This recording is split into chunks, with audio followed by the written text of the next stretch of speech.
Hey everyone, welcome to the channel and welcome to the M Lakshmikant series. तो we are on the chapter number 22 and chapter number 22 is Parliament.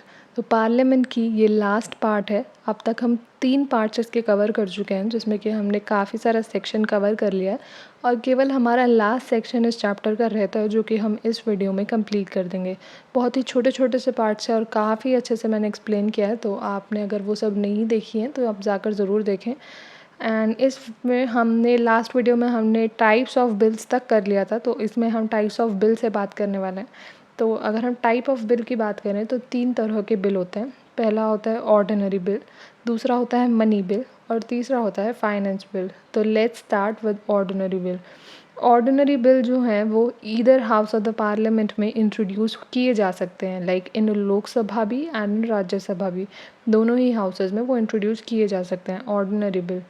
Next आता है वो ministers और private members दोनों ही उसको introduce कर सकते हैं. Next is introduce without the recommendation of the president. इसके लिए हमें प्रेसिडेंट की रिकमेंडेशन की ज़रूरत नहीं होती. हम इसे अमेंड भी कर सकते हैं और रिजेक्ट भी कर सकते हैं. इसमें जॉइंट सिटिंग भी हो सकती है और प्रेसिडेंट जो है वो इसे रिकन्सिडरेशन के लिए रिटर्न भी कर सकते हैं. तो ये था हमारा ऑर्डिनरी बिल. इसमें काफ़ी सारे स्टार पॉइंट्स हैं, लाइक जो कि कंफ्यूजिंग पॉइंट्स हैं, हमारे पेपर में पूछे जा सकते हैं. जैसे कि ordinary bill can be introduce only in Rajya Sabha, ऐसे आपसे स्टेटमेंट आ सकती है. तो इसी क्या होता है, दोनों में होता है, तो ये रॉन्ग स्टेटमेंट होगी.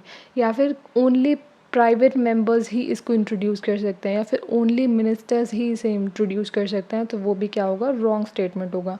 या फिर इसके लिए हमें प्रेसिडेंट की रिकमेंडेशन ज़रूरी होती है, तो ये क्या होगा, रॉन्ग स्टेटमेंट होगा. ऐसे इस तरह से आपसे एग्ज़ाम में पूछा जाता है और वहाँ पर हम क्या हो जाते हैं, कंफ्यूज.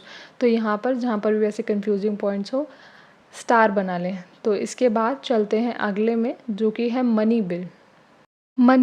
मनी बिल जो है वो आर्टिकल नंबर 110 में आता है. इसको हम केवल लोकसभा में इंट्रोड्यूस करते हैं. ये केवल मिनिस्टर्स के द्वारा इंट्रोड्यूस होता है. इसके लिए हमें रिकमेंडेशन ऑफ प्रेसिडेंट अनिवार्य है.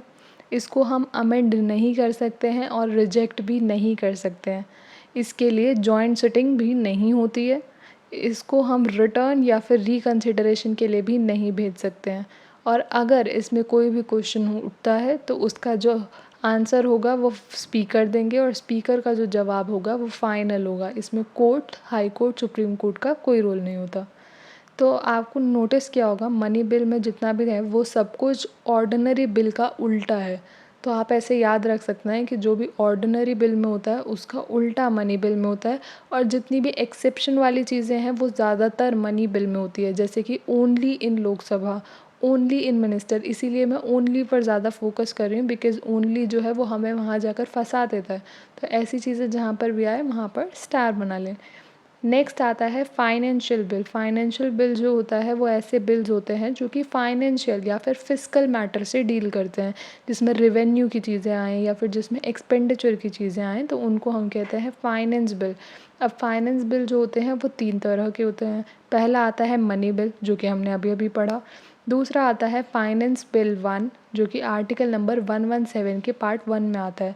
और तीसरा आता है फाइनेंस बिल 2 जो कि आर्टिकल 117 के पार्ट 3 में आता है. तो ये हमारे 3 तरह के. अब हम एक एक करके इनके बारे में देखेंगे. मनी बिल के बारे में हम ऑलरेडी देख चुके हैं, तो अब हम बात करेंगे फाइनेंस बिल 1 के बारे में. जितने भी फाइनेंस बिल होते हैं वो मनी बिल नहीं होते हैं, लेकिन सभी मनी बिल क्या होते हैं, फाइनेंस बिल होते हैं. मनी बिल 1 को अगर हम देखें तो मनी बिल 1 में क्या क्या आता है. एक तो वो सभी मैटर्स आते हैं जो कि आर्टिकल नंबर 110 में आए हैं, प्लस ऐसे बिल जो कि बोरोइंग क्लॉज से डील करते हैं, ना कि बोरोइंग से डील करते हैं, वो बोरोइंग क्लॉज से डील करते हैं. तो वो सभी बिल किस में आएंगे, फाइनेंशियल बिल 1 में आएंगे. अच्छा, फाइनेंशियल बिल 1 और मनी बिल में क्या सिमिलैरिटीज़ हैं, तो इसमें ये सिमिलैरिटीज़ हैं कि दोनों केवल लोकसभा में ही इंट्रोड्यूस किए जा सकते हैं. और दूसरी ये है कि इसके लिए हमें पार्लियामेंट की रिकमेंडेशन की भी ज़रूरत होती है. तो ये थी हमारी 2 similarities. Next is finance bill 2. Finance bill 2 जो है वो ऐसे हैं जिसमें कि एक्सपेंडिचर रिलेटेड चीज़ें आती है, लेकिन इसमें आर्टिकल 1110 वाली चीज़ें नहीं आती हैं। तो ये फाइनेंस बिल 1 और फाइनेंस बिल 2 में डिफरेंस है कि फाइनेंस बिल 1 जो था वो बोरोइंग क्लॉज से डील करता था और फाइनेंस बिल 2 जो है वो एक्सपेंडिचर से डील करता है। वहीं पर ही फाइनेंस बिल 1 जो था वो उसमें वो चीज़ें भी आती थी जो आर्टिकल 110 में आती है, लेकिन फाइनेंस बिल 2 में वो सारी चीज़ें नहीं आती हैं जो कि आर्टिकल 1110 में आती थी। अच्छा, आर्टिकल 1110 कौन सा है तो वो कमेंट सेक्शन में बताएं, जैसे हमने अभी थोड़ी देर पहले ही बताया था। इसके बाद नेक्स्ट आता है फाइनेंस बिल 1 को हम केवल लोकसभा में इंट्रोड्यूस कर सकते हैं। मनी बिल 1 को भी हम केवल लोकसभा में इंट्रोड्यूस कर सकते हैं, लेकिन अगर हम फाइनेंस बिल 2 की बात करें तो उसको हम either house of the parliament में इंट्रोड्यूस कर सकते हैं। इसके लिए हमें प्रेसिडेंट की रिकमेंडेशन की ज़रूरत भी नहीं होती है और इसमें हम जॉइंट सिटिंग भी बुला सकते हैं। तो ये था हमारा finance bill 1 and finance bill 2। अभी तक हमने सारे बिल्स देखे। अब हम बात करेंगे ग्रांट्स की। पहली आती है सप्लीमेंट्री ग्रांट। सप्लीमेंट्री ग्रांट जो होती है वो तब दी जाती है जब कोई अमाउंट जो हमने फ़िक्स की थी किसी चीज़ के लिए एक करंट फाइनेंशियल ईयर में, वो अमाउंट जो है इनसफिशिएंट होती है। जब हमें अमाउंट कम पड़ जाती है तो अब कौन सी ग्रांट दी जाती है? Supplementary grant. नेक्स्ट आता है एडिशनल ग्रांट। एडिशनल ग्रांट कब दी जाती है? जब करंट फाइनेंशियल ईयर में कुछ एडिशनल खर्चा आ जाता है, एडिशनल एक्सपेंडिचर आ जाता है, तो हम क्या देंगे? Additional grant. एक्सेस कब दी जाती है? एक्सेस ग्रांट तब दी जाती है जब मनी जो है वो एक्सेस में स्पेंड हो जाता है, जितनी ग्रांट दी गई थी उससे ज़्यादा खर्चा हो जाता है, ज़्यादा एक्सेस में मनी स्पेंड हो जाता है, तो उसमें क्या दिया जाता है? Access grant. Next is vote for credit. तो वोट फॉर क्रेडिट जो है वो कब दिया जाता है? जब कुछ अनएक्सपेक्टेड डिमांड आ जाती है, तब हम क्या देते हैं? Vote for credit. Vote for credit जो है वो एक ब्लैंक चेक की तरह होता है। नेक्स्ट आता है एक्सेप्शनल ग्रांट। तो एक्सेप्शनल ग्रांट ऐसी स्पेशल पर्पज़ के लिए दी जाती है जो कि हमारे करंट सर्विस में नहीं थी। तो ऐसी अगर कोई जो हमारे करंट सर्विस में नहीं हो, उसका पार्ट ना हो, ऐसी किसी के लिए देना हो, तो फिर वो होता है एक्सेप्शनल ग्रांट। अब हम बात करेंगे कुछ ऐसी कॉन्स्टिट्यूशनल पोजीशंस की जहाँ पर राज्यसभा और लोकसभा के पास इक्वल पावर्स हैं। तो उसमें पहला आता है introduction and passage of ordinary bill. Ordinary bill को पास करने में और इंट्रोड्यूस करने में राज्यसभा और लोकसभा के पास इक्वल पावर्स हैं। नेक्स्ट आता है introducing and passing of constitutional amendment. Amendment को पास करने के लिए और इंट्रोड्यूस करने में दोनों के पास इक्वल पावर्स हैं। नेक्स्ट आता है election impeachment of the president and vice president. Impeachment के लिए और इलेक्शंस के लिए both have same powers. Next आता है रिकमेंडिंग प्रेसिडेंट और removal of chief justice. President को रिकमेंड करने में, चीफ जस्टिस के रिमूवल के लिए, वो भी they have same powers. Next is approval of ordinance and emergency. ये सारी वो कंडीशंस थी जहाँ पर राज्यसभा और लोकसभा के पास इक्वल पावर्स हैं। नाउ विल टॉक अबाउट कि वहाँ पर जहाँ पर राज्यसभा के पास लोकसभा से अनइक्वल पावर्स हैं, तो वो हैं मनी बिल। मनी बिल जो है वो केवल लोकसभा में इंट्रोड्यूस हो सकता है, राज्यसभा में इंट्रोड्यूस नहीं हो सकता। नेक्स्ट है राज्यसभा जो है वो मनी बिल को रिजेक्ट या फिर अमेंड भी नहीं कर सकती हैं। नेक्स्ट इज़ फाइनेंशियल बिल 1 जो है वो केवल लोकसभा में इंट्रोड्यूस हो सकता है। नेक्स्ट इज़ फाइनल पावर जो है कि कोई बिल मनी बिल है या नहीं है, तो वो किसके पास होती है? स्पीकर ऑफ द लोकसभा के पास। देन जो जॉइंट सिटिंग होती है उसमें प्रिजाइडिंग ऑफिसर कौन होते हैं? तो वो भी स्पीकर ऑफ द लोकसभा होते हैं, उसमें चेयरमैन का कोई रोल नहीं होता है। नेक्स्ट इज़ राज्यसभा जो है वो केवल बजट को डिस्कस कर सकती है लेकिन उस पर वोट नहीं कर सकती है। नेक्स्ट इज़ राज्यसभा जो है वो रिमूव नहीं कर सकती काउंसिल ऑफ मिनिस्टर्स को नो कॉन्फिडेंस के थ्रू। एंड नेक्स्ट इज़ जो काउंसिल ऑफ मिनिस्टर्स होती है वो कलेक्टिवली रिस्पॉन्सिबल होती है केवल लोकसभा को। तो ये सारी वो कंडीशंस हैं जहाँ पर राज्यसभा जो है अनइक्वल है to the Lok Sabha. And last section is special powers of Rajya Sabha. अब हम देखेंगे राज्यसभा के पास क्या क्या स्पेशल पावर्स हैं। तो राज्यसभा के पास कुछ स्पेशल पावर हैं, वो हैं कि he authorize the parliament to make law. Parliament को पावर दे सकती है कि वो स्टेट सब्जेक्ट्स के ऊपर लॉ बनाए, आर्टिकल 249 के अंडर।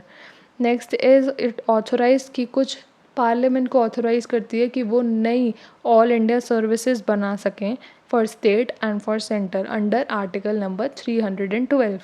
नेक्स्ट इज़ वो अलोन इनिशिएट कर सकती है for the removal of the vice president. तो वाइस प्रेसिडेंट का रिमूवल कर सकती हैं अकेले आर्टिकल नंबर 67 के अंडर। तो यहाँ पर हमारा पार्लियामेंट का चैप्टर ख़त्म होता है। और ये चैप्टर हमने काफ़ी डेप्थ में देखा। इसके 4 पार्ट थे, ये 4th पार्ट है। अगर आपने बाकी के 3 पार्ट्स नहीं देखे हैं तो वो जाकर देखें, काफ़ी इंटरेस्टिंग है और काफ़ी शॉर्ट टाइम में हमने काफ़ी सारा सेक्शन कंप्लीट किया है। साथ में हमने कुछ MCQ प्रैक्टिस भी की है। तो अब हम करेंगे कुछ PYQs जो हमारे फाइनल PYQs होने वाले हैं इस चैप्टर के। अभी तक हमने काफ़ी सारे PYQs देखे, तो अब हम करते हैं PYQs। आपका जो भी आंसर हो वो आप कमेंट सेक्शन में बताएं और अपना फाइनल स्कोर भी कमेंट सेक्शन में ज़रूर बताएं। Let's move to the question number 1। So question का फॉन्ट थोड़ा सा छोटा है, तो let me read them. Rajya Sabha has the equal power with the Lok Sabha. Rajya Sabha के पास इक्वल पावर है किस सिचुएशन में? In the matter of creating a new all India service, in amending the constitution, in removal of the government and in making the cut motion। तो आपका जो भी answer है वो आप कमेंट सेक्शन में कमेंट कर दें। Next is while discussing a budget the parliament can't. Budget discuss करते समय पार्लियामेंट क्या नहीं कर सकती? Give assent to the demand, refuse to the demand, reduce the demand और increase the demand. Next question is under article 312 में राज्यसभा के पास कुछ एक्सक्लूसिव पावर्स हैं किसको फॉर्मेट करने की, किसको एस्टेब्लिश करने की? तो river valley development authority, zonal council, administrative tribunals या फिर न्यू ऑल इंडिया सर्विस। तो आपके जो भी आंसर्स हैं आप कमेंट सेक्शन में कमेंट कर दें, आई विल चेक देयर, और मैं या फिर आंसर्स जो हैं वो मैं कमेंट सेक्शन में पिन कर दूंगी सो दैट आपको अपने आंसर्स पता चल सके और आपको अपना स्कोर भी पता चल सके। ये था हमारा पार्लियामेंट का चैप्टर जो कि यहाँ पर हमारा कंप्लीट होता है इन 4 वीडियोस। आई होप कि आपको ये अच्छे से कंप्लीट समझ आ गई और अब आपका कोई डाउट ना रहा हो। एंड इफ़ इन केस अगर आपका कोई भी डाउट रह जाता है तो वो आप कमेंट सेक्शन में कमेंट कर सकते हैं, आई विल क्लियर दैट। और वीडियो को यहाँ तक देखने के लिए थैंक्स फॉर वॉचिंग।